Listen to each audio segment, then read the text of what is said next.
Right. Hey Dan, how you doing? Hey, Erik, how you doing? All right. So this is part two. Yeah, It was a nice test run. I know we had put it out there that we were going to go live, but we're good at fighting fires, Erik. But when it comes to this computer stuff, I think we're very lacking, for lack of a better word. So yeah, anyway, but we got an interesting topic today. We're going to be talking about balloon frame construction and Type Fives. Um, going to continue along with our uh, coal as well, the construction aspect of it. And, I'm going to have to defer to you on this because I'm basically a tenement firefighter. I worked in the South Bronx, as we all know, 17 truck, Squad 41, and I was a lieutenant in 58 engine and captain in 46 engine. And even as a chief in the 3rd Battalion, few frames, but, the bulk of the balloon frame construction is in Brooklyn. It's really not in the Bronx. So I'm guessing this is a picture that you have up on the screen right now. I'm guessing that's somewhere in Boston, right?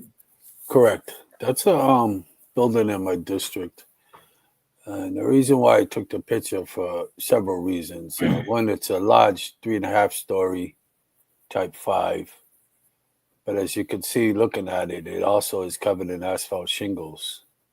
Right. Now that one, it's vacant lot on the Delta side, and that like Ray's Ranch on the Bravo side. That this was a street of all three deckers. That Ray's Ranch was probably built late '80s, early '90s when all the vacant lots. But one of the bread and butter things here is like, especially with these buildings, that one, the exposure problem is only on the Bravo side. But one thing I find with the exterior fires is one of the biggest problems is rapid extension to exposures. Mm-hmm. Now, that one is, like I said, it's not too bad as far as exposures, but with those asphalt shingles, that thing's going to take off if it ever gets going. Yeah. And if Something just from my own experience with the asphalt shingles is, a lot of these were built in the 1910s, 20s, 30s, and in the last 100 or so years, they've covered them over with either vinyl or you name it, aluminum siding, and that asphalt is still underneath the original. They don't rip it off; they just go right over it. So it's always going to be there. correct, yeah, I have a picture about 2 blocks down from there. It's something similar, covered with vinyl siding, but it's in poor shape, and a lot of the vinyl siding's fallen off, and you could clearly see the green asphalt shingle underneath. Yeah. Which all these factors create a huge exterior extension problems. Um, so So let me ask you, just educate me a little bit and educate our audience. I'm looking at 3.5 stories. Is there a fire escape in the rear? no, that one has rear porches. We have so Oh, a rear lot of porch. times in a building like that, they'll have front, back porches. So Got it. in the one I grew up in as a young kid, there was a back stairs, Mm-hmm. and then you come out the kitchen, you're in the back hallway, Right. which leads to the rear porch. So Yep. uh, I've seen that in Boston. come down the D. So and the irony of that one was you could go on the back porch, but the front porch was probably at a 20-degree angle, so we weren't allowed to go on it. Mm-hmm. Um, so but a lot of them have been done over, at least visually. But as you know, most rehabs they just cover issues, make them look modern, and sell them or rent them, and the developer own whoever moves on. Yeah. Right. Um, Well, as an outsider looking in, if I was detailed to your battalion for the day and that box came in, my first question would be, besides the balloon frame, is there an open interior stair, wooden interior like stair inside that yes. building? Yeah. Now I'll show you. Now, just from that picture, I'll show you a little. I won't call it a trick because it's not a trick. It's something you should know. So on the average three decker, so just by looking at that picture, so you have a couple type of stairs. You have one that'll come up on the Bravo side, Mm-hmm. one Yeah. that'll come up the Delta, but you also have the one that just comes up the front. Mm-hmm. Yeah. So now looking at this one, seeing those small windows Mm-hmm. in the half story tells me that the stairway isn't on the Bravo side. Um, I don't think it's on the Alpha. So I coming down, if I saw windows that look like they're in the middle of the floor, that tells me where the staircase is. Right. So in this one too, you see that jutting, and it has the small, what used to be stainless um, church glass. Um, this would probably be what was considered the dining room at one point. So Was that originally a one family? no, it was probably always a three family, but Okay. they were all similar, and Yeah. usually the dining room would be one of the biggest rooms. But I'll just say, like, so one of the ones I lived in, me and my sister's room was in the back. Off to the side, there's a bathroom, then the kitchen, then a living room, then a dining room. But the dining room became my parents' bedroom. Then there was like a storage room, and then you got to the front porch. There was another door. So, like, some people probably keep it that way, but if we see sticking with this one, yeah, this building's looked like this for 30 years. I've been waiting for it to Yeah. catch, but it hasn't yet. Yeah.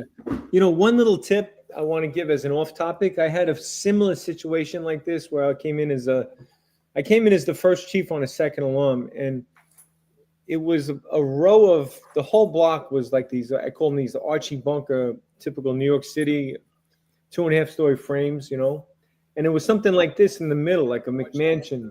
Typical New York City. And when Yeah. I'm thinking like something like that is out of the ordinary, then I got to start asking questions. Like Yeah. something like that is out of the ordinary. Yeah. Then I got to start asking questions. So, yeah. So if you look at this, like I said, this one stands out just for the condition, the asphalt shingles. Now, what I want to show is now you'll like this one. So one of the things I always think about, like initial size up, what some strategic decisions, what things to look for. So this is actually a picture of my wife's property in the Bronx. Yeah, that's my district. So That's my battalion. now I would call them two deckers, but they're actually three families with it built out. But the one thing I want to key on, like here, is oh boy, you get a good fire going that extends anyway, it's gonna run this whole block before you get first water. Right. Well, when So I'm doing my size up, one thing I want to do from the get go, and this is where we've had problems, and it cost you know, it cost somebody, almost cost them their life, because you know, in the communications, the firefighter was on the, what you go up the stoop, he was thinking was the first floor. Someone else thought it was the second floor. So what happens with these, you might have 2 stories in the front, but you might have 3 stories in the rear. And you really have to set the stage right from the beginning and say, hey, listen, we're calling the first level, which would be maybe the basement, we're calling that floor number 1. We're calling the main entrance floor 2, and we're calling the top floor 3. Now, in the rear, you might get a report from a firefighter, you know, ladder so-and-so to command, we got fire out the windows on the second floor. He might be thinking it's a top floor, but it's, he might be, you might think it's a top floor, but it may in essence really be the, what, I mean, like there's a Mhm, miscommunication. mhm. So his second floor might be really the first floor. So sometimes they'll say, okay, well, one floor down from the roof, but that Yeah, could, when you're doing your size up and you're trying to get a handle on, what's going on, you gotta set the stage very early on communications. yeah. So I wish it's a better picture, but right here in the right hand corner is actually a doorway. So for me, I always figured that if I could walk straight in and more than 50% was above ground, I usually called that the ground floor. Hmm. But when I was working in the South End, I worked with a chief, good fireman, but he would always consider where the main entrance was as the first floor. But It for me, doesn't matter. sometimes, But yeah, Eric, that doesn't matter as long as everyone's on the same page. You just have to set that. You have to set that early in the yeah, and operation. that's kind of where I was getting at is as Yeah. long as everybody has the same thinking, because you don't want to get confused to where you're saying, this officer says, "Hey, I'm on the second floor," when you're outside, and in your opinion, you think it's the first floor. Hmm. So that kind of goes back to one of my uh, pet peeves is clear and concise communications. And usually for something like this is something I would probably discuss with my companies beforehand. Just in general, sometimes stop by to get the paperwork and a cup of coffee, talk a little bit about certain issues. So we're all on the same game plan when it's time. Yeah. Another thing, just reading this building, I would say that, okay, there's a stairway. I can't tell if there's two doorways there, It's just but one. the one in the middle, it looks like it might be two doorways because one would go right up to the second floor, one would go right into the first floor or the main floor, whatever you want to call it. But there's probably underneath the stairway, if it's near the Bravo wall, there's Mhm. probably an interior entrance to the basement from the main floor. Yeah, yeah. So I noticed in this one right here, it's one door.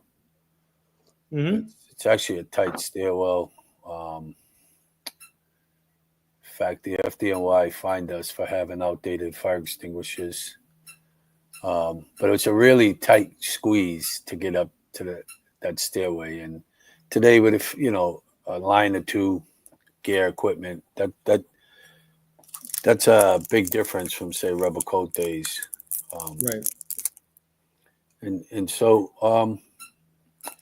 here's a like one of my main issues, and I think anyone that deals with any type of wood frame, even lightweight. So this is a basement fire I had early in the morning. There was on the Bravo side, there was a door you could walk right in. This one was some type of workshop in the basement.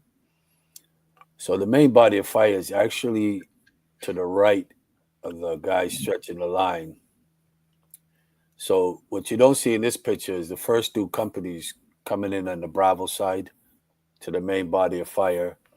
This engine's getting above it because in this situation you got to be you have to assume it's balloon frame until you prove otherwise. Well, let me ask you a question. I was going to just ask you. So, if I'm the chief in front of this building and I'm not sure if it's balloon frame, what kind of transmission am I giving to the truck company? Let's say the first due or the second due truck inside. On what am I asking them? Like how? Well, And what are they looking for? one of the main things I would tell a truckie is get inside, start opening the walls. Um, here, knowing like this is where the first engine, but there was fire coming out one of those windows. So I tell, hey, get in there, start opening up the walls. Got a line coming, Now, and is that be any wall or just does this any well, specific on wall? this one, I would have said the Alpha Delta corner because that's where you could originally see the fire. Right. So there's truckies in there right now, not only opening up but conducting their primary searches. So one of the things is you tell them, hey, it looks like it's in the AD corner. Oh, start opening up above it. Let me know if you got fire in the walls. Right. But how would you determine whether it was balloon or not? Like, is there any tip offs on how to figure out? This one, I would assume age, condition. But what about checking on the inside? Like, what could Yeah, you? the truckies, if they open up the walls, and they'll be able to determine whether there's fire, smoke, is it spreading.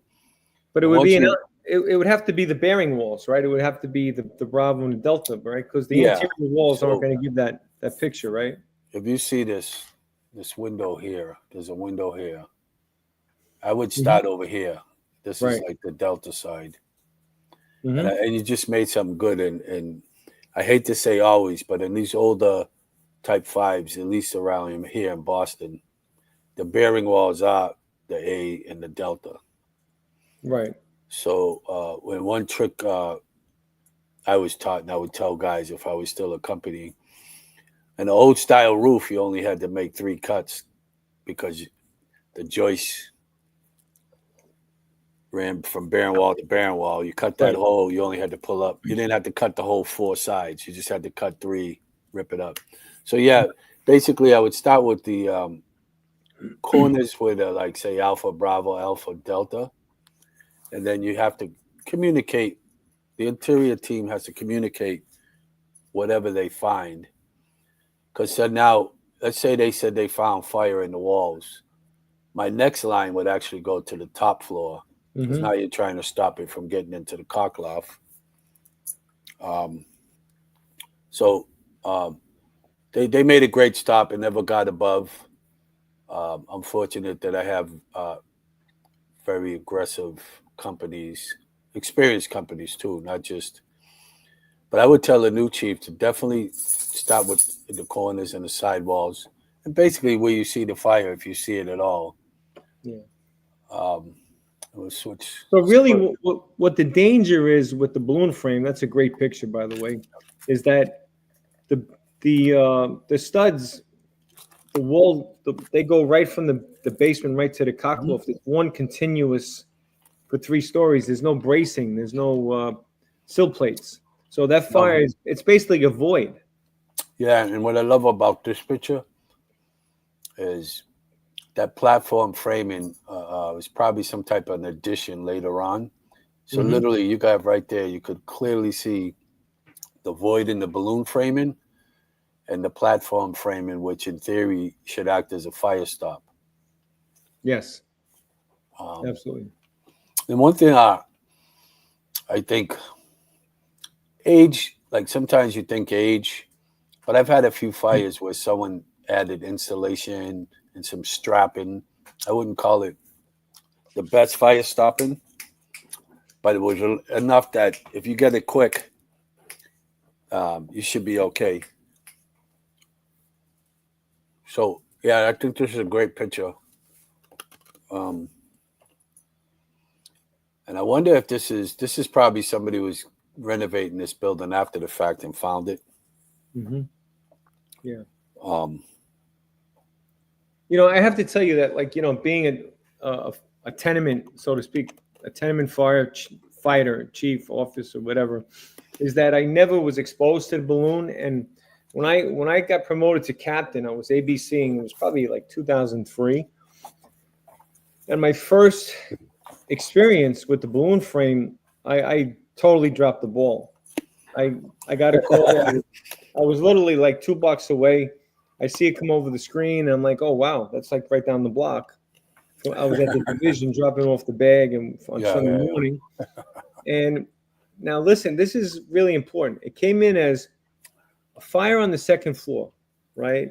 That's what was called in. Mhm. So when I pulled up, I saw the smoke pushing out on the Delta side, heavy smoke coming out the second floor.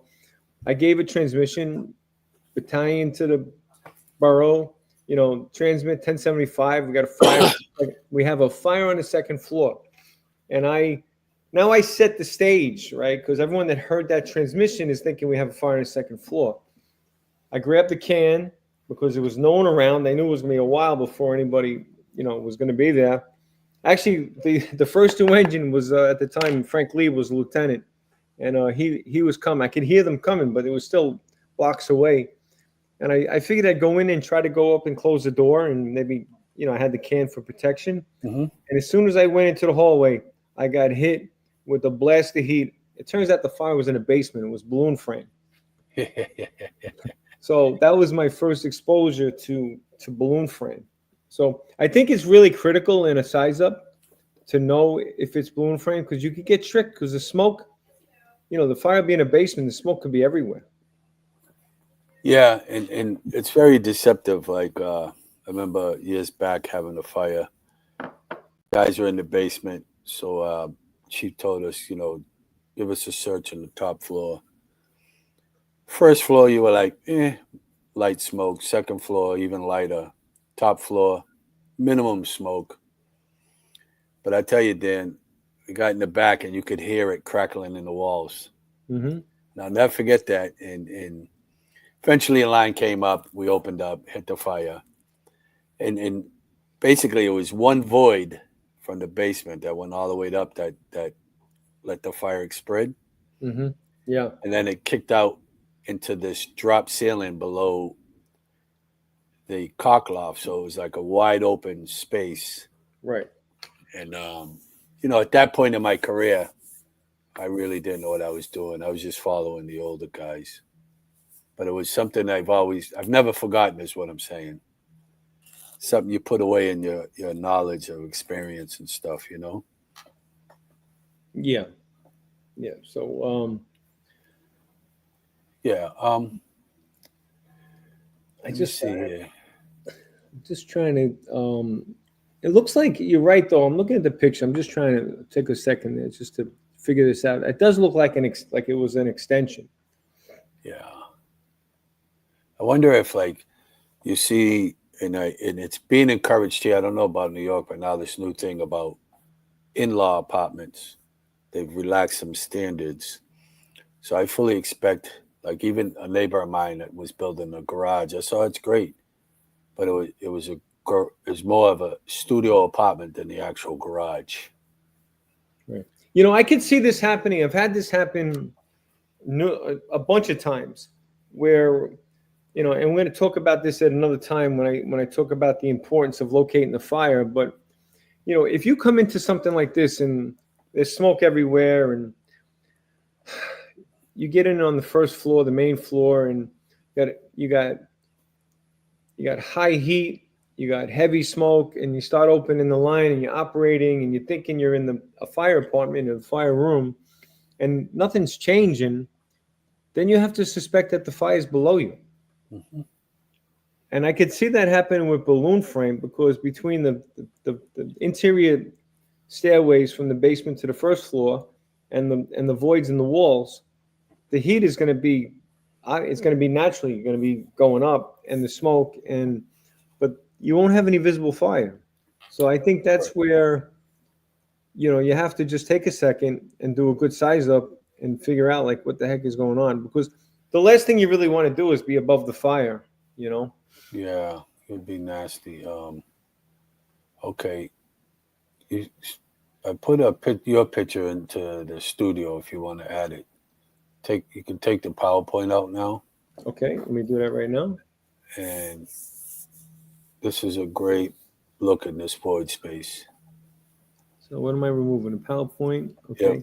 Yep. Is this the cock loft that we're looking at right now? Now look at that. If that doesn't promote fire spread, and if you don't get ahead of that, you're in for a long night. That's the way I look at it. That's literally wide open. So basically what you could have is, you could see too, the BX cable sitting right on top of those beams, which over time is just going to cause paralysis, and you're going to have at some point that wood gets very dried out over the years, especially if it's been in for 100 years.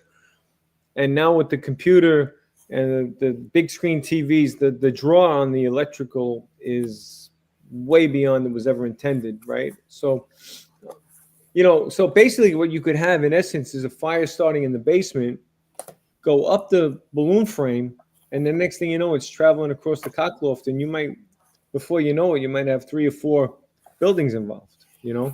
Yeah, we're notorious for like not as much as we used to, but it seemed like it was nothing to on a regular basis get anywhere from 3 to 6 wood frame buildings going lightning fast. Um, so that kind of goes back to uh, fast water, correct line placement. And I think from a chief's perspective, you have to think about yeah, getting ahead of the fire and kind of working back. And if you have enough manpower, you can attack the seat of the fire while you're also getting ahead of it. If I was a chief in, say, a small department that was getting 2 engines and a truck, I would actually probably tell the first engine to get ahead of the fire, Yeah, I've truck done that. worry about life, and then try to maneuver that second engine's line some, you know, in an advantageous position.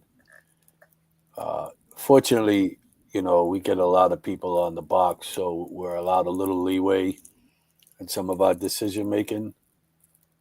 But I Mhm. feel like people all over the country assume that they don't have this. But I used to hang in LA in the 90s, and the old part of LA, some of the old tenements and wood frame buildings, you would think they were from the East Coast. Oh yeah. So I would never say assume you don't have them. San Francisco, old housing stock. Um, but yeah, I think balloon framing, the void, that alone is like a subject um, that should have its own separate uh, section, mini chapter, versus lumping them all in like one whole thing about all the voids, because you can get overwhelmed and you assume too much in wood. Like, yeah, it's only wood frame. But that I like that picture right there. And I guess the final picture I want to talk about. Um, Let me just put it on here first. Uh, it's your picture. This is a great picture. If you had it, because if you didn't tell me, I would think that was in Dorchester Ave in my district. Hmm. Because it looks like a three-decker to me with a tenement next to it. Um, Yeah. Now this Yeah. kind of goes. Now, was there any asphalt shingles on this, or was this? Yes, that's a great question. So what that's exactly what I was talking about. So the asphalt shingles were on the inside, and then they were covered over with this vinyl or clapboard. I can't remember if it was clapboard or wood clapboard. Now I'm thinking more it was vinyl, but Yeah. the asphalt was underneath it because this thing was probably built in the 20s. And when it was built, it's really hard to see in this picture, but I did send you the aftermath. On the Delta side, there's a group home, I believe it is, for women, and then on the left-hand side is a new church. But Hmm. the whole block at one time was just a row of frames. Yeah, And yeah, yeah. yeah, so this was, let's see, it started, from what I understand, it was 3 o'clock in the afternoon, and 73 engine was first. It was on Prospect and 156th Street, I want to say. And Richie Bonacorsa was driving. Kevin McCutcheon was the boss, and they did an amazing job. What a dream! They pulled up. Richie got to the deck gun, knocked it down pretty much with the deck gun, and they stretched the line for the to reach the top floor. Now Uh-huh, uh-huh. it is balloon, but balloon didn't come into play because there was so much fire on the outside. So the balloon, it really was just a kind of a secondary. But they did such a great job that basically, when it was all said and done, we had a little bit of extension on the first, second, and third floor through the window frames. That was it. The windows failed, and it was just kept to the window frame. Yeah, that's pretty interesting because we do get these type of jobs frequently, and boy, one quick line, deck gun, blitz gun we have now will knock most of that down. Mm-hmm. And, you know, you get ahead of it, lines start opening up, check for extension. I would say that one. There was definitely probably some charring on the cocklock level, roof level. Mm. And then the way I look at it like this, when I go to a fire, I'm trying to be a young Mike Tyson. I Mm-hmm. want to knock you in the mouth. I'm not there to screw around. And I sometimes I think some places are more determined to set up command posts before they get water. And I you know, fast water is going to put that out. Amen. Amen. And Do you have the other picture that after it was knocked down? yes, it's in the studio waiting. Okay, let me just get that one up, and then we'll finish with this, I guess. Yeah. Let me remove this one, and I got to get. Okay, so this is. I mean, these guys did one heck of a job. I have to tell you, I was just like, I was blown away. It was just the, like you said, the aggressiveness. But if you look at the charring, um, you know, just basically, some of the windows is even still intact. You know. Yep. And the staircase, I remember now, the staircase was on the Delta side. But you see now, you can see a better picture. The exposure is a type 1 fireproof. It was a group home. Mm-hmm. And then the building is gone that used to be on the Bravo side. So this was one, you know, this is typical of the Bronx, right? You know, we lost so many buildings that, you know, I don't know how some of them just remained, but yeah, this happened so fast. I didn't even have a chance to do a size up because, you know, 73 was right down the block, and gosh, they had this thing knocked down so quickly. It was amazing, you know? Yeah. Like I said, that if someone showed me that picture and I wasn't aware, I would say, all right, where at in Dorchester was that? Yeah. 'Cause that's your standard 3-decker here. Right. Yeah, it looks like it, and even up top, and I'm looking where they peeled down to the sheathing. The sheathing doesn't even look charred. Right. That's some quick, aggressive action. I think that's what it takes. Mm-hmm. Leo Yeah. Stapleton used to say balls in water. Right. I would probably add brains, Mm-hmm. experience. I would add that. Yeah. I love to see this. I wish, you know, I don't want to really get too much into tactics. So we're talking sizes up, but I wish that when presented with this volume of fire, I wish most guys would just think in those terms. But you know, it is. Yeah. It is. So, Right. Well. this is our first test live episode. Bear with us. Yeah. Two firemen who are trying to wing it on their own. Yeah. But if any of you young bucks have production and you want to work pro bono, let us know. Yeah. Love to have you come on board. So, all right, Eric. Well, until next time, be safe. And we just saved the recording. We just put in for FDIC, and hopefully we'll be out there in FDC in next April. So okay. All right. I am going to end the stream right now. Yep. Have a blessed day. You too. Bye-bye. All right.